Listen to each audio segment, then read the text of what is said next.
It's long staying power means the tree कि अपनी last अब टाइम पे पहुँच गया, अब तो गिर ही जाएगा।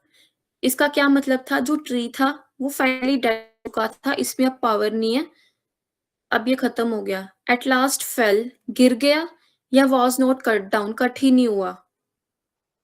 At last fell. यस इस और वो लास्ट में गिर गया।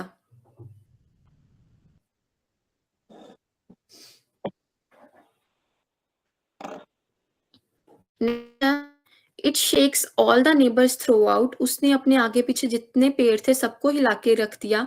और नेबर्स किसको कहा हुआ है? जो उसके आगे पीछे जो लोग फॉरेस्ट में उसको या लीव्स को ब्रांचेस को। हाँ, नेबर्स कहाँ किसको कहा गया है इस यहाँ पे? पेड़ों को, वेजिटेशन को, लोगों को। आंसर है ए वाला।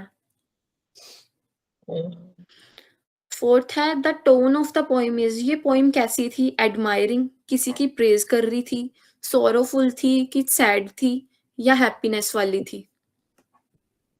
A1. इसका आंसर है बी वाला सोरोफुल, वो सैड थी।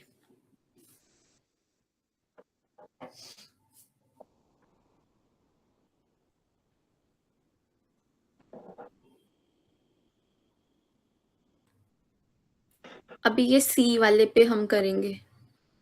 जैकेट जैकेट रिमूव की, दे स्विंग एक्सिस। अब मेरे को बताओ पहला क्वेश्चन है दे किसके लिए यूज हुआ है यहाँ पे? तो दे किसको बोला जा रहा है यहाँ पे?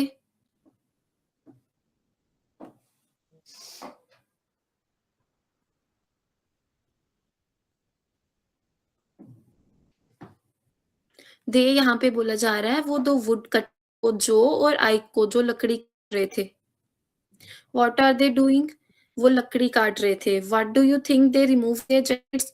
उन्होंने रिमूव की ताकि उनको लकड़ी काटने में डिफिकल्टी ना हो। इसके आंसर ना मैं आपको लिख के भेज दूंगी, अभी आप बस समझ लो।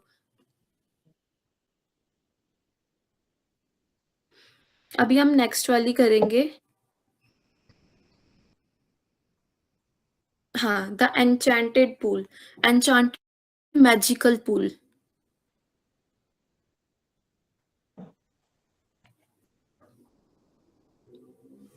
आपने महाभारत सुनी है? कौन कौन महाभारत में मेरे को बताओ। कौरव थे और दूसरे कौन थे?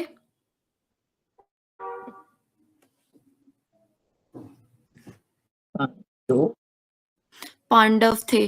अब इसी में हम स्टोरी पढ़ेंगे पांडव की, कि उनके साथ एक सीन एक स्टोरी हुई थी, वो हम पढ़ेंगे उनके साथ क्या स्टोरी हुई थी। जो पांडव थे वो महाराजा पांडु के बेटे थे और महाराजा पांडु हस्तिनापुर के। जो 5 बेटे थे पांडु के, जो कि किंग रह चुका था हस्तिनापुर का, और उनका नाम था युधिष्ठिर, भीमसेना, अर्जुन, नकुल और सहदेव। किस-किस के बेटे थे? इनकी माँ थी कुंती और माद्री। मतलब जो महाराज पांडु थे उनकी 2 वाइफ्स थी कुंती और माद्री, और उनके 5 बेटे युधिष्ठिर, भीम, अर्जुन, नकुल और सहदेव। एक बार क्या हुआ, पांडव से ना, आपने देखा होगा ना जो इसमें एक शकुनी मामा आते थे, उनके थे वो गेम खेलते थे डाइस के साथ। तो कौरव और पांडव में ना चैलेंज हुआ। पांडव्स हार गए उस गेम में। जब हार गए तो उनको 13 साल के जंगल में भेज दिया गया कि अब तुम वनवास पे जाओगे इन 13 साल के लिए।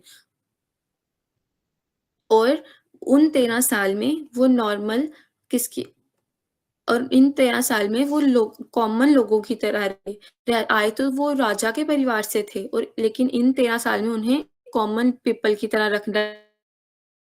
जैसे ही हमारा जैसे ही उनका ये वनवास खत्म होने वाला था, उन्होंने उन और वो एक ब्राह्मण से मिले।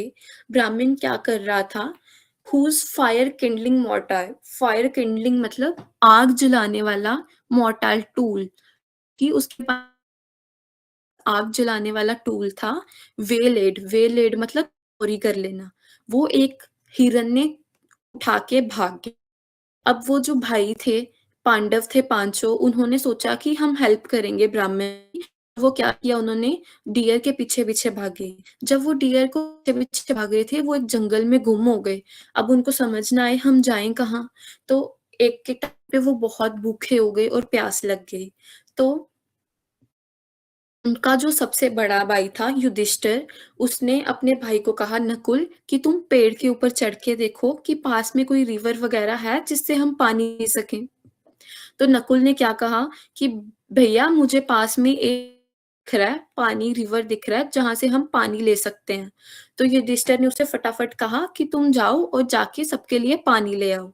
जब नकुल वहाँ पे पहुँचा, जैसे ही उसने पानी लेने लगा तो उसको एक आवाज़ सुनाई दी, जो उस आवाज़ ने नकुल को रोकना चाहा कि तुम पानी ये मेरा पानी है, इसको पीना होगा तो तुम्हें पहले मेरे कुछ क्वेश्चन्स का आंसर देना पड़ेगा।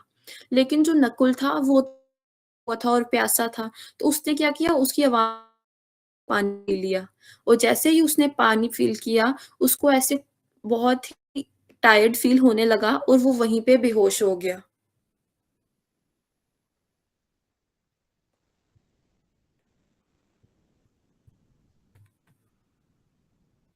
जैसे ही वो बेहोश हो गया रहा, काफ़ी टाइम हो गया, पहुँचा ही नहीं वापिस, तो युधिष्ठिर ने क्या कहा, युधिष्ठिर ने सहदेव को कहा कि नकुल तो कब से गया, अभी तुम जाओ और देखो कि वो अभी तक आया क्यों नहीं और पानी लेके आओ सब वहाँ से। जैसे ही सहदेव भी पानी लेने लगा, तो उसको भी वही आवाज़ आई कि तुम मेरा पानी नहीं ले सकते, तुम्हें पहले मेरे कुछ क्वेश्चन्स का आंसर पड़ेगा। सहदेव ने भी क्या किया, इस बात को इग्नोर कर दिया, पीने लग गया और जैसे ही उसने पानी पिया